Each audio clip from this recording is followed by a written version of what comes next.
I feel like what's really going on with me right now is I'm running away from my feelings. Not feelings, I'm running away from a feeling, singular. I'm running away from a feeling that's deep inside me. And all these feelings of emotion, these feelings of fear, happiness, depression, whatever I want to say, they're all avoiding that one feeling that I'm actually trying to run away from, that I'm procrastinating from.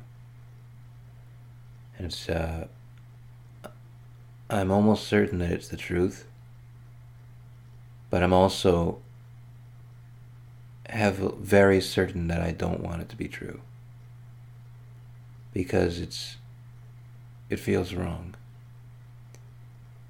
But I've always noticed that the way that I act and the way that I think, I can never really sit still. I can never really sit still in my thoughts. And I think it's because I'm constantly, desperately trying to avoid the deep, dark feeling that's beneath it all. And I don't think that's right. I think I need to face it. I don't know how dark it is, but maybe the avoidance of it has made it into something more powerful than it ever should have been. Maybe when I first felt it, I should have just faced it then. But now, after like 7 years of this, it's grown more and more powerful. It's like Madoka from Madoka Magica. It's because of that time-traveling girl kept on going back in time, back in time, back in time, avoiding Madoka's death. She kept on doing that. And because she kept on doing that, Madoka grew more powerful. Madoka's wish became the most powerful wish of them all. It's a very interesting story, actually. And I wasn't, honestly, let's talk about Madoka Magica. I was not interested in the series at all until I realized that that was what the story was. So that was a case of, I mean, even the twists, whatever you want to call them, where mommy dies, or where main characters die. That didn't really put any dent into me. But the twist at the end, where it turns out that she was a time traveler, and she had been doing this for centuries, for possibly millenniums, trying to save Madoka, but she never could. That was when it became interesting. That point in the story. So I don't think that I ever would have appreciated it if I hadn't just slugged on through that series. I probably would have been like, this is boring after like the first few episodes. But no, I slugged through it, and then it rewarded me for that. It's an example of that kind of series.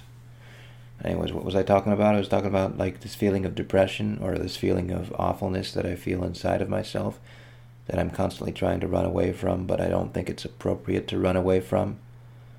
I think it's appropriate to face, because if I want to feel true happiness, or even if I want to feel true desires, I have to face the feeling. I have to be myself. I have to become myself. So I don't know. I don't know how to do it. Like I'm trying to right now, but I constantly feel this need to run away. This emotional need to run away. Like I constantly feel my thoughts wanting to go anywhere but this deep, dark feeling that's inside me. Anywhere but.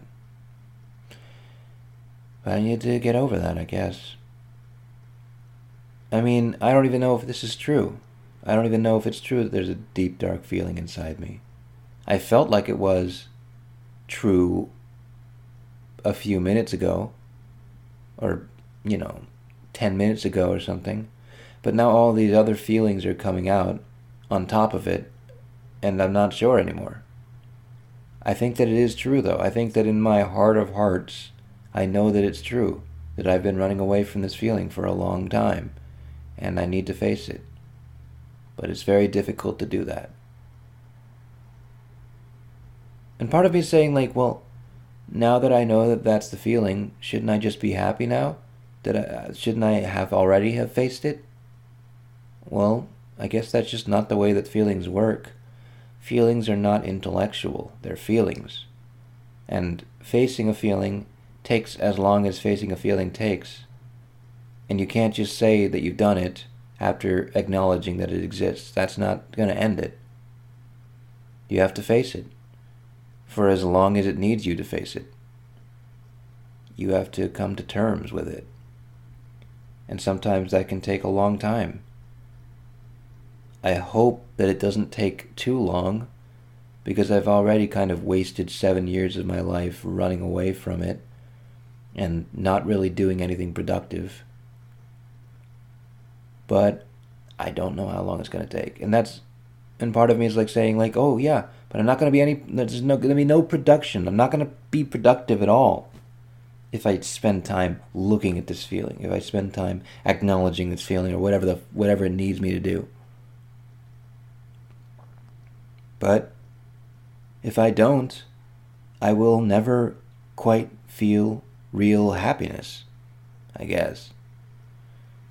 I made a podcast a while ago about how I felt so much happiness. I wonder if that was all a lie. I wonder if it was true, that it was right of me to doubt that happiness. I don't know. I am very good at avoiding feelings, and I'm probably avoiding the feeling right now. I hope that I'm not. I wish that I wasn't good at avoiding feelings. I wish that I was just good at dealing with feelings. Because avoiding feelings never puts you in a good place. You avoid it, it comes back later when you don't even expect it, when it doesn't even make sense. It comes back later as some kind of anxiety, as some kind of like, what? What's going on? There's nothing wrong with my life. Why do I feel this way?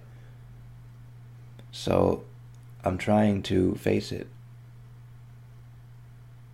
And I don't know how to do that.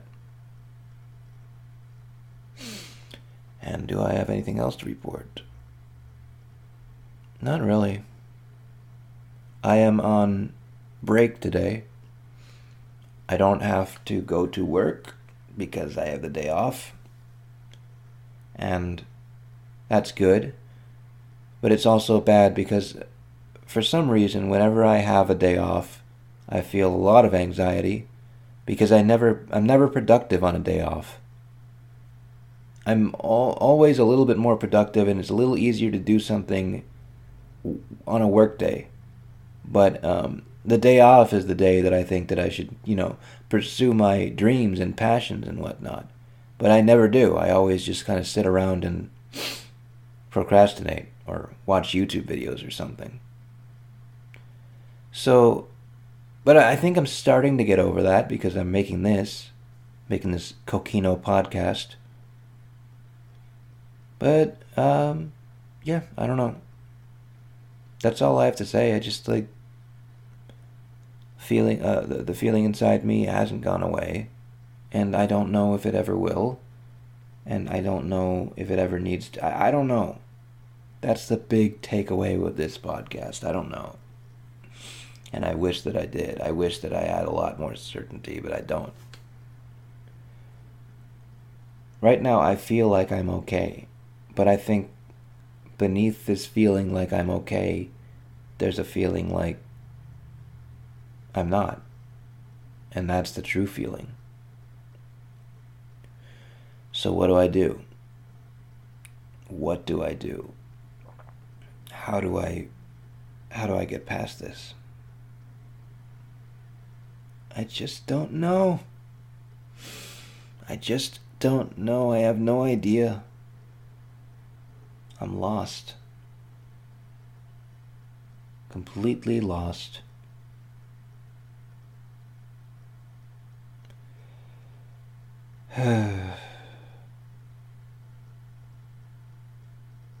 There's not much else to report. I mean, not that much happens in a day for me. Still listening to that classical music. Gotten to a point where there's classical music that has without a voice, and that's interesting. I haven't found medieval music without singing yet, and I finally found one. And that's cool. I finally found a medieval song that sounds more pop songy than, church songy. Something that sounds secular. So that's pretty cool. It does sound a lot different than church music. And it does, at the same time, it doesn't sound at all like the pop music of today. So it's interesting. But I guess that's all. See you guys next time. Hopefully these will get better, because this one was horrible. I said absolutely nothing. I said one thing for 10 minutes, over and over again, repeating myself. And that's not cool. So, wish me luck.